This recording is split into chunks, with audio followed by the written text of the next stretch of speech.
he actually, like, they separated and, like, he went out and just, like, went out by himself and looked at, like, architecture. And that's what he wanted to do the whole time. It's like he was really obsessed with, like, the whole architecture in Europe. And that just really kind of sprung to me, like, there might be something going on here.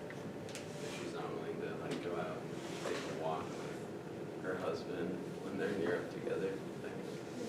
I totally agree. I think kind of when, like, Donald and Astrid, is it Astrid, like, came into the story and, like, then they went to Paris, like, that's when her actions, like, really started to seem kind of unstable and, like she, I forget what page it's on, but, like, oh, on the page I'm on, 255, when Astrid literally calls him Graham and she doesn't even notice, like, that's when you're kind of like, okay, this is weird.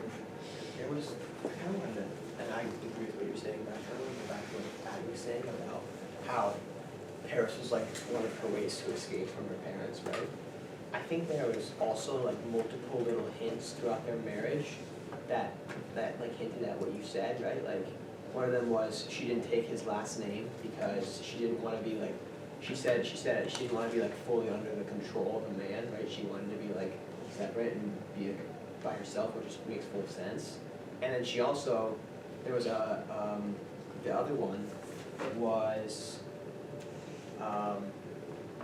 she took a vow, and it was kind of the same thing, right? Because she didn't take his last name, and then she like secretly, after like the Indian marriage, they said after that she secretly signed something or did something that made it so she would also not be under full control of the man. So I feel like, I think that was in her head. yeah, okay. Well, there was something where, and it was just because she didn't want to end up like her parents, right? She didn't want to end up like her mom because she made an example where she said like, my mom doesn't have a driver's license, she doesn't know how to file or do anything from the bank or a credit card or any of that, right? And she said she didn't want to end up like that. And so I think that Paris was definitely an escape for her, but I think she liked living on her own and living free, and you know, and so I think this relationship with Gogol was good for her, but I think when she realized she was better off living by herself, she was just a more independent person.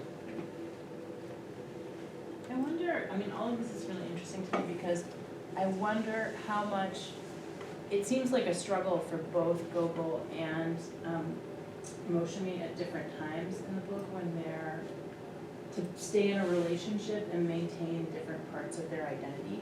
Like that's what I think you're kind of getting at with a lot of this. And I wonder, you know, for Moshimi, she had that academic identity, she had that sort of like, her whole sexuality kind of blossomed when she left for Paris. And then, originally, not the second time.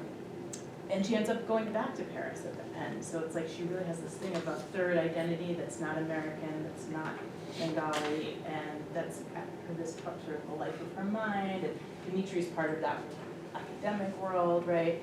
And it's like somehow she can't feel, and that first trip to Paris, it seems like is really a place where we start to see that split. Yeah, she feels home. Yeah, that's right, checking question. Yeah. And then Gogol similarly, like has trouble like staying with Maxine, not as much with Moshimi, and Moshimi actually brings him maybe closer to his family. And then we get this kind of open end at the end with him, like where will he find home? His mom's going back to India, he's no longer married. We kind of have that moment where he just starts to read the book that he's kind of named after. Also, like, the thing with, like, how she still feels like she has, like, an identity in Paris, or Moshimi feels like she still has an identity in Paris. On page 250, like, Gogol tries to, like, take a photo of her and is like, oh, come on, Mo, you look beautiful, you look great. She refuses to indulge him, moving her chair out of view with a scrape on the pavement. She doesn't want to be mistaken for a tourist in the city, she says. Even though she, like, at that time is living in America, and even if she didn't live in Paris at that time, she didn't want to feel like a tourist, even though she kind of was. What page was that? 250. To me, Moshimi is like really complicated because from Gogol's perspective, I do have a very strong disdain for her and her actions, but also like just as a person, I feel like I understand in a sense. Like, I would never do what she did, obviously. But I think that sometimes when you have like so many different worlds going on in your head, that you're constantly searching for this sense of like comfortability. And she thought that she found that with Global. And when she realized that she didn't, she started to kind of like spiral, I think. And she just started searching like for the sense of comfortability she had when she was younger, before like everything grew up. And I think that she's kind of, at least from my perspective, been spending her whole entire life looking for that comfortability ever since things under the ground. And that's why she started hanging out with Google, and that's why she cheated on him and like felt so comfortable in Paris, because she's just searching for like home over and over and over again. Yeah, I absolutely agree with that. I don't think Moshimi was really ready for a relationship. I don't think she was ready to get married, especially so soon after, Graham left her after they were engaged.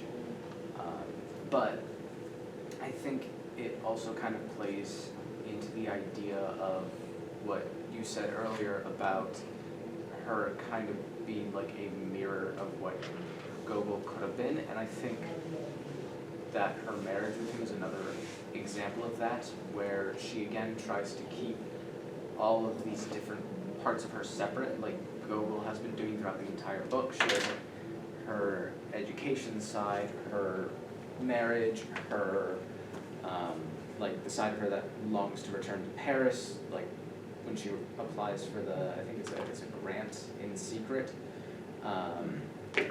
And I think we see again another potential consequence of what could have happened to Gogol had he continued down the path he was on, where all of those worlds, all those different aspects of her that she tried to separate collide and kind of cause the others to start breaking down. Where, she has this affair with Dimitri, but it's in like her education part of her. It's the way she views it is it's a different aspect of her life that shouldn't really intersect with her marriage, but those two end up clashing and cause, well, at least as far as we know, one end breakdown. We're not sure about what happened with her and Dimitri after that.